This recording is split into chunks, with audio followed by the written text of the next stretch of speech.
Yo, right, it should be sweet. How do I hide this fucker getting him away? Right, sweet brother. Just gonna go back over what we done obviously the other day, just really quickly. So obviously we got the four quarter beats here or a whole bar. So start with that, just fall to the floor, duplicate it, add a little bit of variation. I always like this sound for some reason, but move that down a little bit so it starts doing that. Now duplicate again. Now you know you've got that variation as well.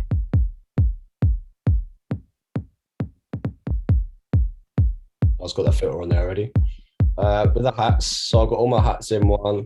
Start by adding just the main one, which is on every third 16th, if that makes sense, of each quarter beat. Well, that sort of makes sense. I'm gonna do the same here as well.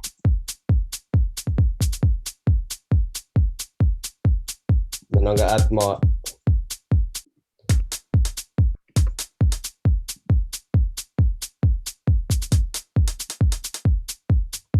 you can be really creative with the rhythms in between.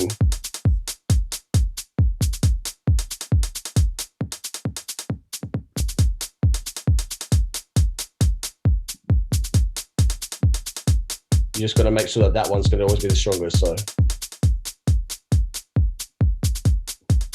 I'll find a better hat.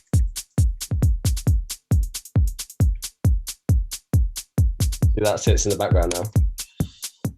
If I find a really, really short one, do four on every beat, highlighting just those.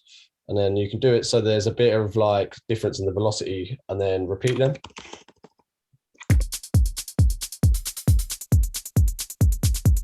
I'll even end up moving them there.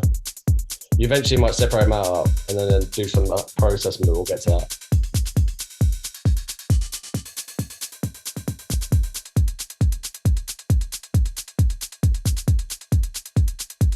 If you want to make it even quieter there, you could even go in here and go, actually. That's obviously, that's a sustain.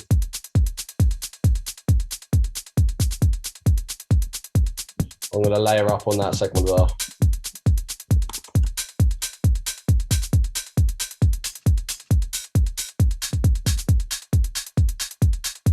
And of course, import.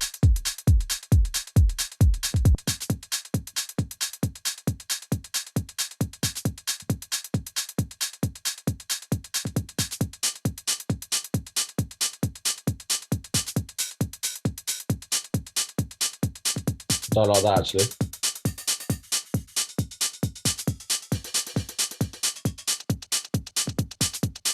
I like that, but it's still a bit loud.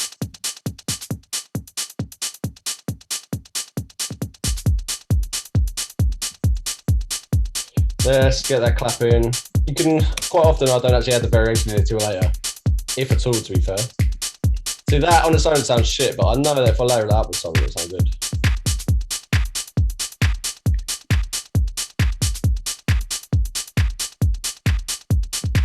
Let's duplicate that. Can you find something better?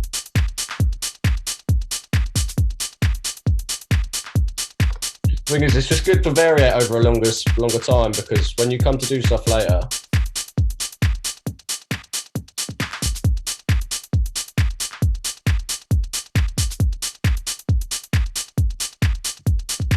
see if I can find a nice open one in there as well. I know I've got some decent open ones here. It's obviously what it, yeah, see, like sometimes with hats, you don't know what you need until you find it.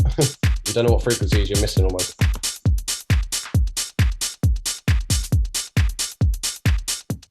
I always like this one, it sounds like this. It makes it nice and scatty to go here. And don't forget, where this is on the 16th notes, these ones aren't going to be affected, it's only going to be there. Like that. So a little bit with the percussion as well.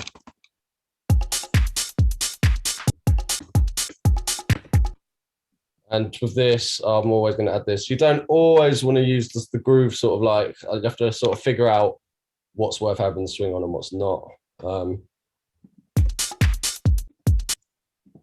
But sometimes if you overdo it, it can end up sounding swung, but still rigid because it's all swung sort of thing. So you want to mess around and see. I always do this as well, just to see what sounds like. Well, I always use this actually.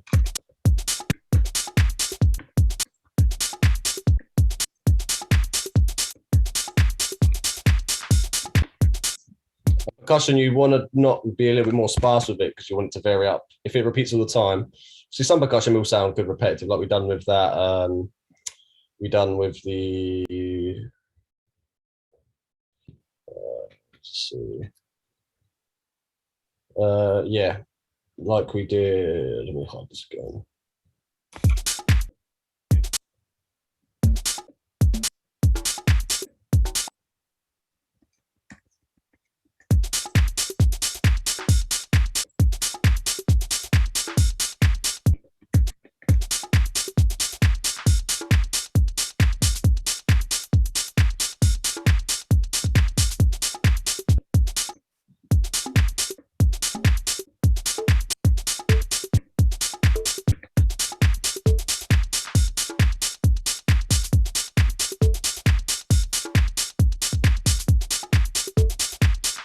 Stay with my little sting.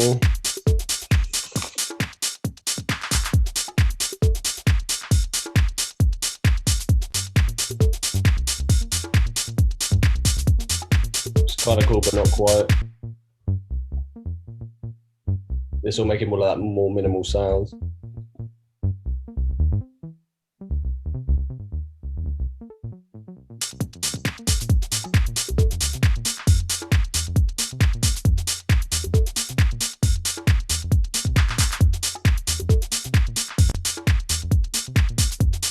That's quite cool. I've got actually another preset that I use, it's just a fat bass.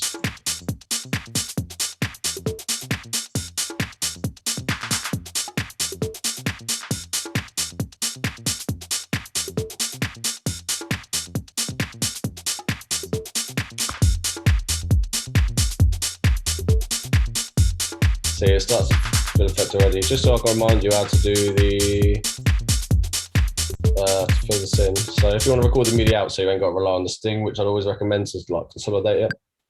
You just record it in like that.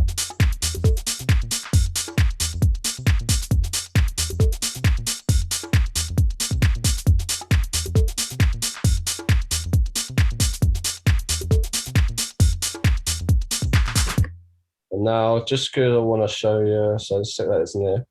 And we done like we did with the drums and stuff, where you add a variation duplicate, add a variation duplicate, that sort of technique. Do that here.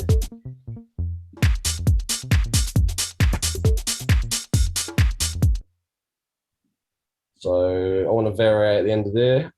I quite like it when it does this repetitive note thing. Let's hear that.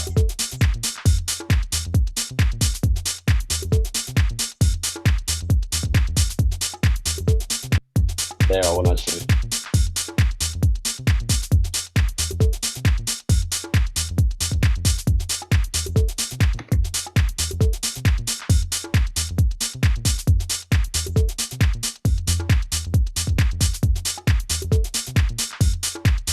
With this, remember we put this onto mono. It's by default it's not, but and now just so I can, fuck, let me do that. If I had like a pad sound, so I know this don't take up too much CPU, won't do too much.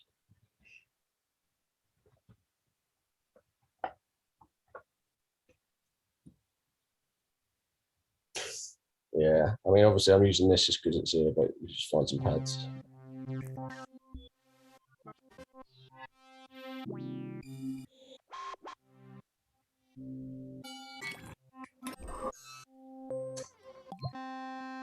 I want something that's not like analog like that. That might do, sounds a bit harmonic, but it's fine.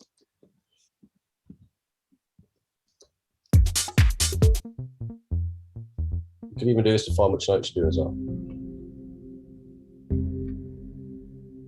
So there's going to be a lot of F. I'll just do this. Definitely not that. Get rid of all this shit and just leave this note. Remember, legato stretches it out to like the end. It's a bit low.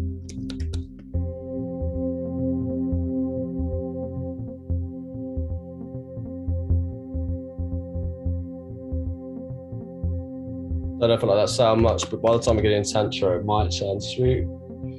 This one's actually better. This one you got. I don't know. I always like the pad presets. There's pad presets on every one as well.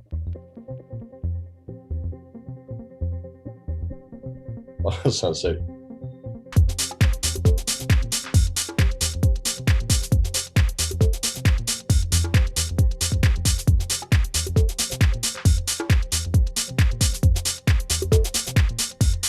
Right, as soon as we're in the key of F, I'm just going to quickly find a little vocal in that key. Let's see.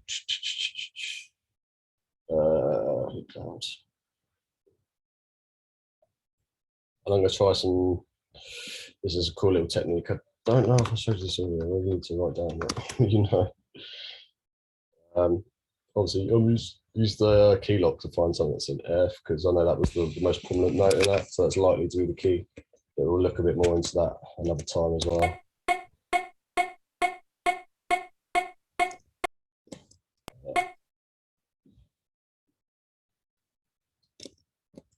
Love until the morning, listens on the love until the. So yeah, I don't know that vocal at all, but I bet we can do something cool with it. Because it doesn't really matter what the vocal is when you're doing chops. I always like chops. So set it to here. Where was that? It was down 2 semitones, so I'm gonna do the same one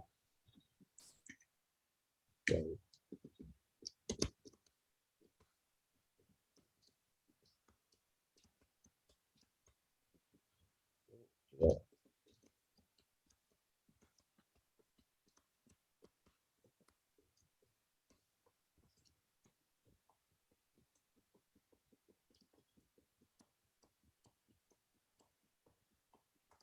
Where's that being a trick?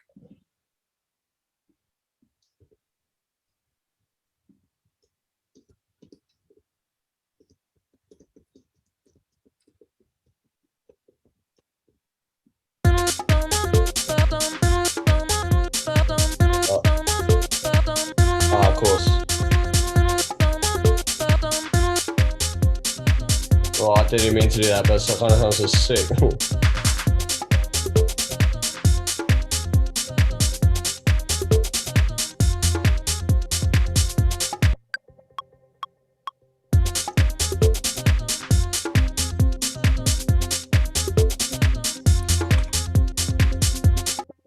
It's going to be in line with the thing, but I can also move it up and down. Not after that. After I turn that off, not all ins, but no input. Oh, no.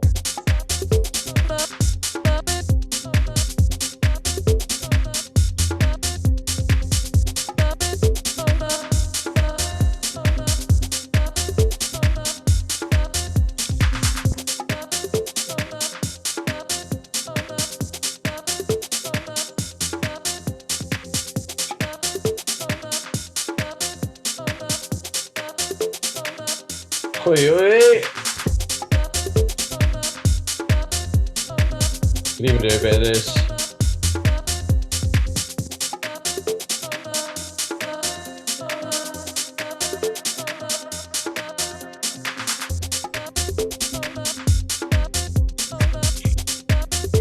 Yeah, that should recap everything more or less we've done yesterday, mate. Let me know how you get on. Nice one, bro.